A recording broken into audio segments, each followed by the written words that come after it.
Hey Chris, hi. Welcome to Incentivate Talks. Thank you for having me. Glad to have someone with your expertise, a skilled person in this space, join us today. Appreciate it. Thank Uh, you. Chris, you have been in the space for almost 2 decades now. Uh, we have been in conversation for some time. You have worked with organizations like Allscripts. You have your own organization through Salescom Guy. You're currently working with LabCorp as a senior director for I think global sales compensation. So over last 19 years, I'm pretty sure you have learned a lot of things. But the question that I have right now is, how did Salescom happen to you? Was this intentional? How did you end up being in this field? How do you find this field today? And and I would love to hear from you about a specific topic, which is why Salescom. But before we go there, would love to hear from you about your journey. How did this happen? Well, thank you again for having me. I appreciate it.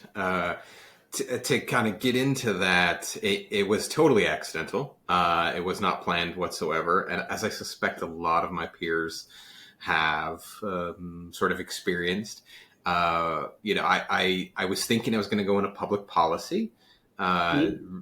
so I got a master's degree in economics, figuring that was going to be reporting and analysis of some kind, some capacity.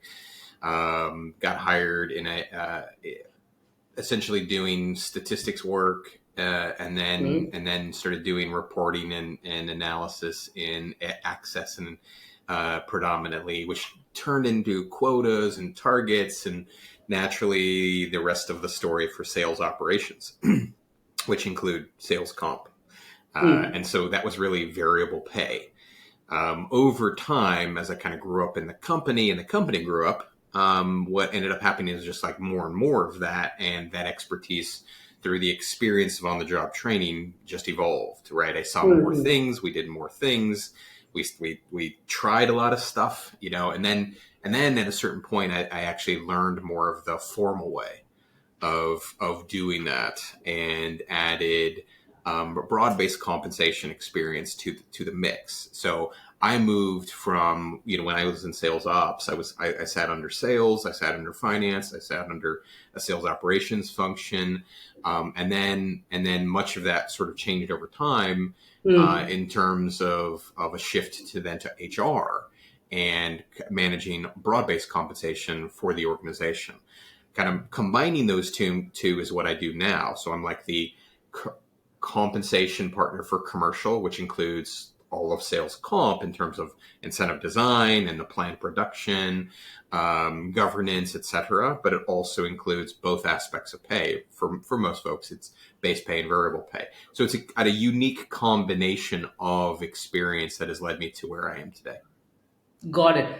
Thanks a lot, Chris. It's been 2 decades. Both you and me have seen a lot of phases. We have gone through the 2008 2009 downturn. We have seen the 2020 downturn. Things have changed drastically. The way Salescom happened before 2008, from 2008 to 2020, and 2020 onwards, these are like three different phases, three different eras. Hmm. One thing still remains constant. Why Salescom? There can be multiple reasons for it or multiple answers. One thing that I strongly believe is the reason for sales com is to drive outcomes. Now, what kind of outcomes? Again, there are going to be multiple outcomes. Some of them may be behavioral, some of them are going to be more performance oriented, more for the organization from a revenue standpoint. I would love to hear from you why sales com. Right, right. Yeah, it's an interesting thought. It is an opportunity to really dig into the why. Why do we do what we do? And the easy answer that I like to start with is, look, because everybody else is doing it, right? I think that fits both for sales comp, but for many of the actions that we take on a daily basis, right? Why do we do what we do? Because other people are doing it. And from a sales comp perspective, that really encapsulates the way I see like competitive landscape, right? it also captures employee expectations, right? We're kind of keeping up with the way of the world, Hmm. and that's an important component to the because everybody else is doing it, right? It's understanding that we do surveys, we go and collect an understanding of, hey, companies of this size act this way, and we should probably act similarly because we don't want to lose people. We want to be relevant, right? Now, the Hmm. interesting thing is the because everybody else is doing it also sort of follows down the other side of the spectrum, which is the when not to do it, right? Because Hmm. it's not something that's mandatory. Got It's it. not something that even fits culturally everywhere or in every country or in every role. And I think that's an important component of really digging into the the everybody else is doing it, which means the when it's on and when it's turned off. So let me ask you this thing in that case. You just said that there is also a reason for organizations to do sales comp, and that reason is because others are doing it. How much does this impact the actual process in an organization? Just because someone else is doing and that is the reason I should do you think this is a good practice? Do you think that organizations end up rolling out decent sales comp practices or a program, or do you see a lot of, if not a lot, at least a few of Mhm. them committing mistakes, eventually resulting in a decent amount of impact on their organization? I think it's an excellent question. I tend to believe that every organization should be their own, right? And that is culturally. So sometimes an organization, it just doesn't fit. It just doesn't make sense to do sales comp the way other people are doing it, right? Just because your competitors are doing it doesn't mean you should do it. What you need to do is have that talk about what it is that we bring that is different than that of what others bring. So this is a little bit of an employee value proposition, right? That's an important piece to understand. And I think it does translate for a lot of companies into making mistakes where they think they have to be somebody else versus double down on the who you are, the value you bring, and what that means. And that means doing sales comp differently, but it may mean like lining up with the level of comp, right? So like let's say target incentive or a commission rate. But Hmm. after that, to get the people in the door, right? The what you do should be specific to you. Okay, you as an organization is what you're saying here right now. Correct. Now, within the Correct. organization, you have the key player, your salesperson. Hmm. Okay, let's speak about the salesperson. How does an organization figure out what is the right comp plan for their salespeople? Because when it Hmm. comes to any employee, forget salesperson, any employee, no one wakes up in the morning thinking, "I don't want to work today." Everyone wants to work, but when they are at work, we don't see the outputs. We don't see the outcomes. Why? They lack motivation. What kind of motivation? It can be intrinsic, it can be extrinsic. What is your take on that? How do organizations, or what should organizations do to ensure that the complaint that they are putting in place is actually creating a positive impact on the salesperson? Hmm. So I think this then naturally progresses into, I think, a good second reason for why sales comp, right? And that's the underlying belief or assumption that people respond to incentives, right? Like when it all comes down to it, that is our underlying bias that we believe that we can trigger actions, Hmm. behavior. It also fits with the whole notion of motivation, attraction, and retention of the employee, right? That what we're trying to do is design an incentive structure that goes and encourages behaviors and actions regularly, right? Hmm. So the what do I have to do every Monday morning when I come back in, Hmm. right, in order to prompt a specific action, but also what is it that from a deeper sentiment, right, that helps to reinforce what it is that I desire as a personal outcome or professional outcome over time. So it's like the front end and the back end.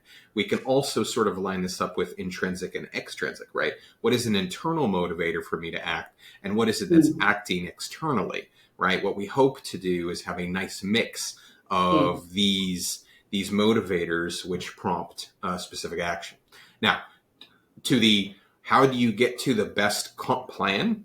Mhm. It's unique to the individual, and it's unique to the organization at a specific moment in time that lines up with the strategy and the culture that that organization has, right? So in this case, life cycle of the organization matters. The specific actions that we want the salesperson to have to take matter, right? So if we think about, like, let's say an SDR or a BDR in a startup, right? Their job is to simply interact with prospects, right? It is with the intent of going and developing a marketable consciousness of their organization in the world, right? Yeah. Because there may Yeah. be none, or there's maybe limited, right? And so their job is to go and do the difficult work of getting through a gatekeeper on a phone to have meaningful conversations over time, right? With Mhm. lots of no's, with lots of rejection, Yeah. and development of a brand awareness in their action. And that may be on the phone, it might be virtual, it might be email,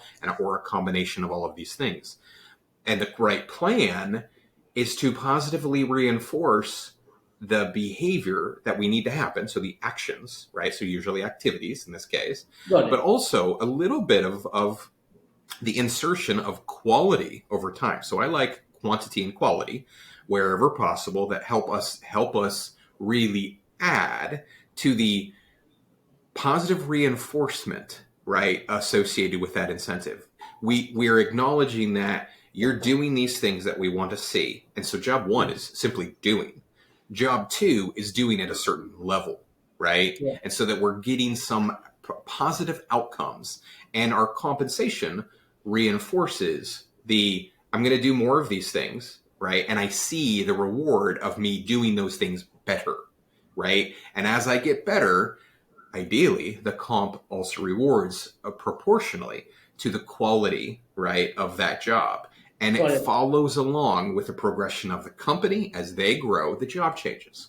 What we need to do is make sure that the comp plan it gets updated as the job changes, as the environment changes, as the strategy changes, as the culture changes, as the company changes, right?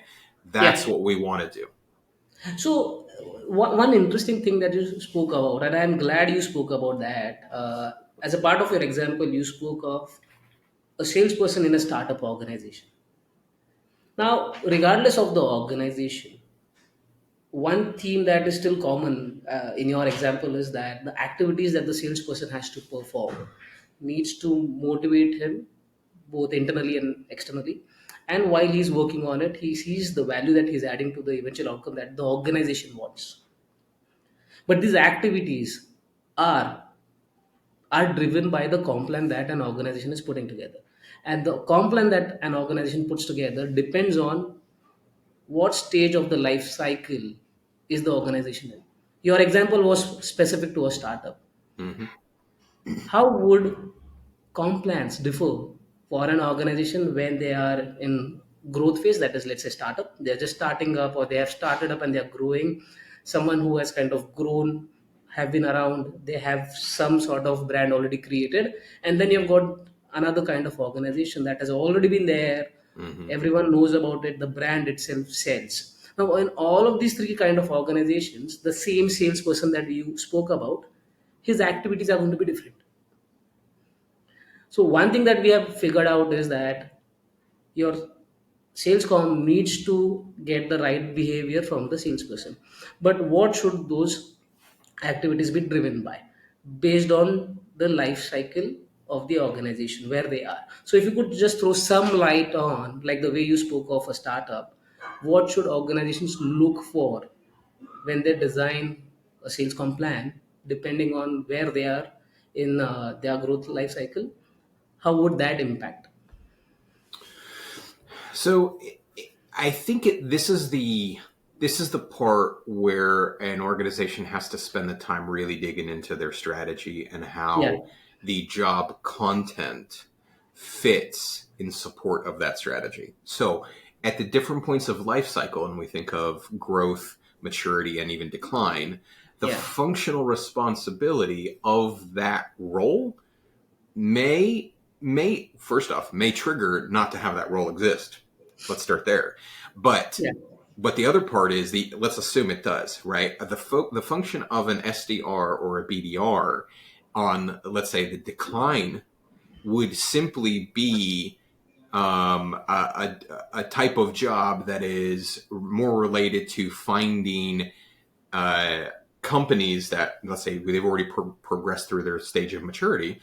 This would be more of a function of finding either entrance into the marketplace, right? So people Hmm. that don't have a brand awareness, or figuring out how to restrike relationships with other entities that have left us because we've cycled through life. So we have a brand, we're more conscious of it. And so the act of that is less about going and finding people who don't know us, but more about fixing a brand potentially, or going and pursuing new entrants into the marketplace. Just like with a point of maturity, that function might be more about retention activities, right? In terms of we're at a certain phase, and that job is more about calling into clients that we suspect may leave, right? And your job is to warm that, and it's more about warm engagement, right? Because what we Hmm. need to do is then hand it off to a client success manager, or a combination of an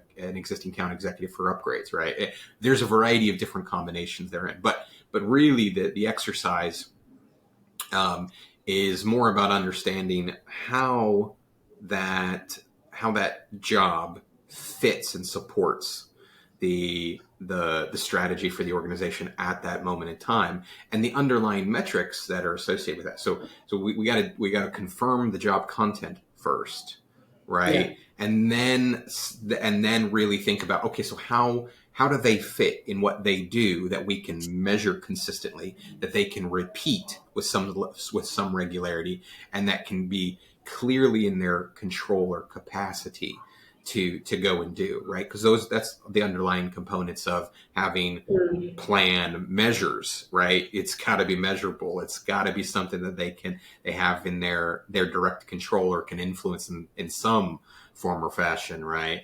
You want a proximity sort of aspect. And I think this sort of conversation and naturally progresses into, I think, one of the other aspects of the why sales comp as well, and that would be that it's naturally a management tool, right? We're talking about utilizing that as something that helps clarify the job, right? It clarifies the tasks, the behaviors, the actions, and the values of the organization, and ultimately the job's alignment to the strategy of the organization at that moment in time. Yeah. I think the why sales comp part also fits really well into the measurement feedback loops, right? And these mechanisms of positive reinforcement, right? So cash being delivered for positive outcomes occurring, right? So that it has this nice loop of Hmm. that felt good, let's do that again, right? That we desire for a high quality sales incentive plan, right, is that people see, I do this thing, I get rewarded for this thing, I want to do more of this thing, right? And because they now know how to do it.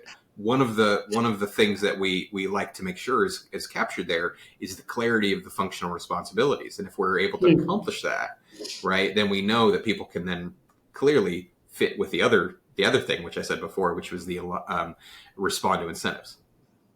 So this is such an important point. I was reading a recent survey, and the survey says 47% of account executives don't last in the organization beyond their ramp up period. Let's say the ramp Mm, up period is 6 months. wow. So technically, what we are saying is almost 47% people are leaving the organization within first 6 months, and that Mm, 47% may be skewed to a specific organization, let's say. But even if I look at a very conservative number, like let's say 10% or 15%, that is still huge. The cost of hiring an account executive is so high, and then losing that person in fourth or the fifth month is disastrous. mhm. That is where I completely align with you when you spoke of the behaviors need to align with the strategy, and then there needs to be a feedback loop, and that is where we have this framework called SMART, wherein you want to keep it very simple, measurable, and actionable. Mm-hmm. One thing that I have experienced in last few years is the market is maturing. Organizations have started identifying the need of sales comp in their organization. But one thing that I have definitely seen is that the feedback loop is still missing.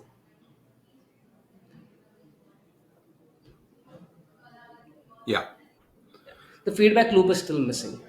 Organizations are designing sales comp plans based on inputs that they receive from leaders. The sales comp plan is rolled out for an individual who's not a part of the entire design process, and I understand that can be the way it is done.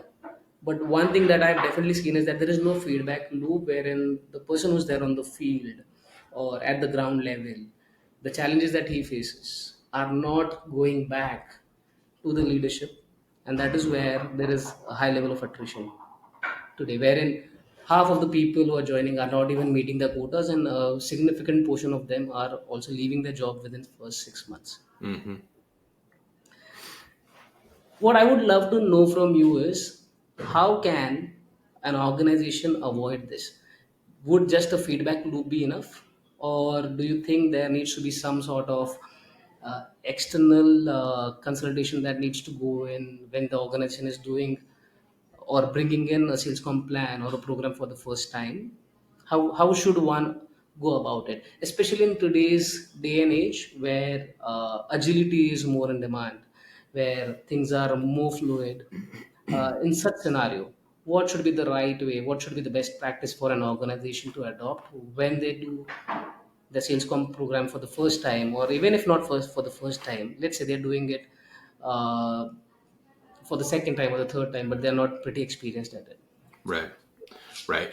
So it's an interesting thing you say. So nearly half of all account executives don't last approximately 6 months, so the ramp up period, whatever that may be, right?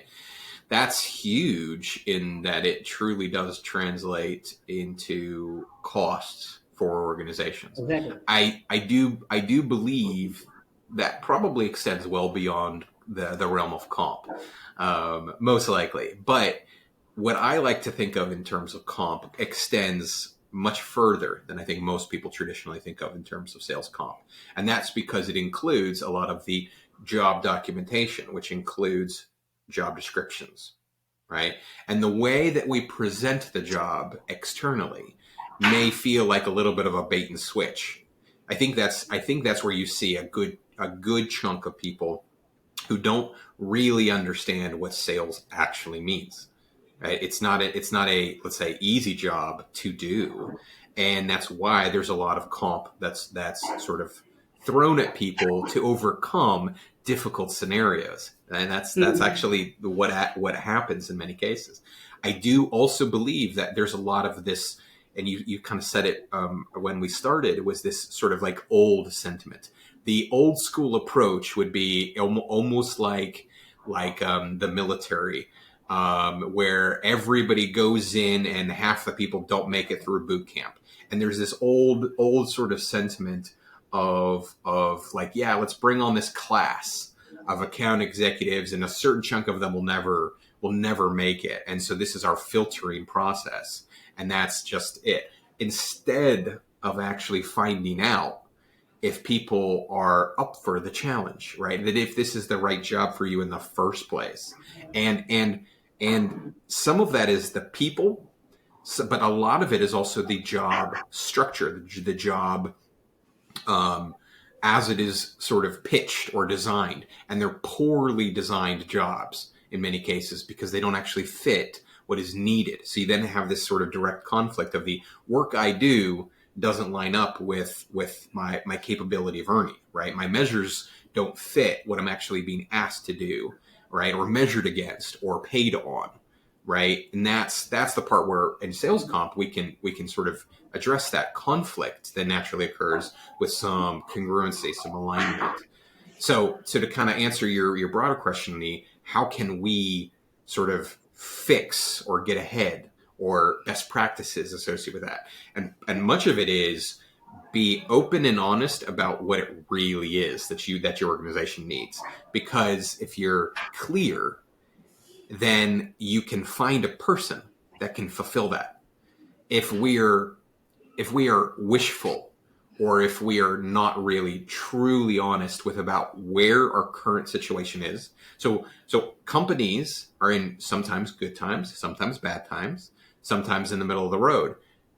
Recognize what is in order for that person to be able to take you from where what is to some future desirable state, because that's why we pay, right, incentives, was because we desire a better, more preferential outcome, right, in the short term and long term, which means we need that person to help us in this on this path, right, or group of people or role or function, right. So let's be clear and transparent about what is in order for them to help us progress that path. Got it. So you've covered a lot of things in what you said right now. The way I look at this entire sales comp thing is it's a set of challenges that an organization goes through. The first one is a challenge of adaptation. The organization in the first place is rigid and they don't want to adapt, or they roll out something that they feel is right. So, based on what you've said, organizations seem to be maturing now to adapt comp plans that are more focused for the salesperson to give his best. The second challenge is employee development challenge. How do you put a plan in place wherein the employee is also seeing some sort of development for his own growth? Again, that is covered. Third one is cooperation challenge, wherein the organization wants to put a plan together. Employees also see that there is development, but then there isn't enough cooperation from the entire sales force. You also covered that part through the feedback part that you covered. That if you have the right feedback loop in place, organizations will know more about what is the challenge that the salesperson is facing, and that should be taken care of. Now, there are other two challenges that I have read about, which are the challenge of trustworthiness Mm-hmm. and the challenge of cost effectiveness. Is there anything specific that an organization needs to look for when it comes to the challenge of trustworthiness, wherein there is a feeling in the organization within the employees that the comp plan is not for them? They don't trust it enough. Mm-hmm. Anything that an organization needs to do for getting more trust from the employees? Right. That is first question. And my last question before we call it a day is the cost effectiveness challenge. How much should organizations attribute their focus on cost effectiveness when it comes to rolling out a sales comp plan? So let's talk about trust. There's lots out there on trust, but I would say there's very limited as it relates to the in the sales plan, right? And so my last book, which was all about fairness, really digs into that in much greater detail, right? And this is the sentiment of transparency, equity, the notions of the definitions of equality, and really clarity of functional responsibility. So trust can be really gained from my sentiment with the identify what you're planning to do and then follow through with it over time. The biggest way to really develop trust is the consistency of decision making. And that doesn't mean do whatever's in the best interest of fill in the blank, right? Whether that's the salesperson all the time or the company all the time. It's actually the fairness and the trust comes from consistency of action with some sort of understanding. And this is usually through documentation. So it means you need to have a plan document. It needs to have some sort of governance. It needs to have participation in the decision Hmm. making, which means different people from different groups at different levels, right? And communication, right, which includes the feedback loop, both from a performance perspective, but also from an administration perspective. So the administration of the plan, right? That a lot of this helps by having technology that allows for organizations to be able to audit what they've done, right? Just like the employee Yeah, can real time see, how am I doing? This is where we can make sales incentive plans effective, is with the utilization of some sort of technology, right? yeah, It's just a meaningful component that gets around the black box issue, or the question of so every year there's the sentiment on that part of the salesperson say, how's the company going to screw me out of money this year, right? That's real. And so how do we overcome that? Mostly through an act of developing trust, that while we have, and this kind of naturally flows to your next part of your question, while we have an objective to improve our financial results regularly, especially publicly traded companies, right? We have to grow, we have to be more productive, we have to make more profit, right? That is just a natural progression of an organization. That generally means every year quotas go up, yeah, right? That's because we're expecting more productivity per person every year. So salespeople who've been in the game long enough understand that's reality, right? You have to get better at what you do every year, every day, right? The company is no different in that regard. And so what we have to do is expect more. And it doesn't have to be distrust, but it does have to be more of a function of an honest acknowledgement of what is needed, right? That comes from being very clear, very transparent, and again, documentation and visibility to performance measures. Now, to the second part of yeah, this, of cost, right? I think yes, there's a couple of pieces there of cost, right? As I just said, right, companies essentially have to grow in revenue, improve their profitability, which usually means either kind of there. I think there's like two sides to this, right? Either cost reduction, right, or profit expansion, which yes, means either more revenue at a higher profit, or improve what your delivery or your cost components of the revenue that you do have, right? And so some years it's more of a revenue growth, and some years it's more of the how can we just turn it a little bit to make it to where we need to from a cost management perspective. So there is pieces to this, right? From my perspective, I think it's always best practice to make sure that the organization is very clear about what it desires, so that the salespeople can figure out the path to assist in that pursuit, right? And that usually means if I desire, so let's say I'm a CFO, if I desire 2% margin improvement year over year, right?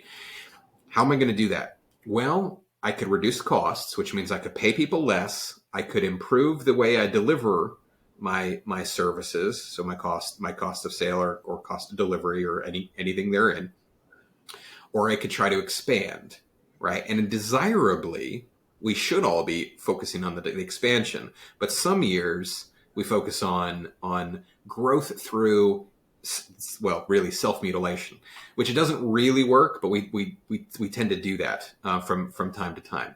And what I think makes more sense is to make sure that we bring in the people who can influence it. So ask for improved margins, ask for reduced discounts, and then positively reinforce those behaviors. It's the same thing with expansion of revenue, right? So we need more bookings, we need more logos, we need more whatever it is that's your most important measure for an organization, right? You have those things, right? But this is also the aspect of, hey, but we need to improve the quality of what we actually need. So let's say it's both revenue and profit, right? We need more profitable revenue. Well, who doesn't want that? But but in that case, well, what can we do to make sure that the people who have the ownership of the like front of house, they are the ones who have the relationship with the client, both prospective and existing, should be the ones who can figure out how to help us accomplish that. So got it. that from my perspective is, make sure that you have a cadence of truly sharing what it is that the organization desires financially as specific outcomes. Be as clear as possible, and share that. That I believe is one of the most important things that is really underutilized. Right? We tend to say up, up in an office somewhere, this is what we're going to do, but then that message of what is needed doesn't always translate. It doesn't always make it down to the people where we need them to change behavior or change action or get a little more discretion, get a little tighter on the wallet, which means give a little less discount, right? Well, if they can start to do that, they can also then make the transition in many cases from selling on price to selling on value, which is a good behavioral shift anyway, right? And that's one of those things that are a delightful outcome of a well-designed incentive structure along with positive communication. Brilliant, Chris. This has been a brilliant learning thing for me. I really appreciate you taking time out for this conversation. I just want to quickly summarize why sales count.